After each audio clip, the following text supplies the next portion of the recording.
Okay, so we said that databases model, and I showed you how they model. We said that databases store. I showed you how they store information. We said that databases query and retrieve information, and I showed you how we query them and how we retrieve them using a standard, really a standard thing that goes across all databases, which is the structured query language.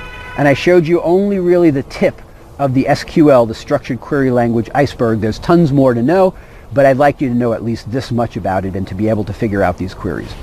All right, so the final thing I want to do is to return to something we looked at earlier, and now you can see the final result. So when I get back these results, like I just showed you, it's just a table, right? It's like an Excel spreadsheet or something like that. That's not going to make a web page.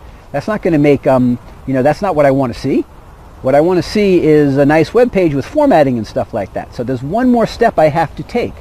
I have to go from that set of results, those rows that I got back from my query, to some presentation of the information on a nice web page where it's all, perfectly formatted.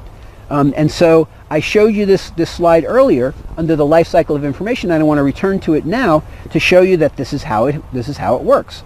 I have all this information in my rows. Now don't worry that the rows are a little bit, they're a little bit, the format of these rows is a little bit different than the one before because this is from an earlier slide deck, but the idea is really the same.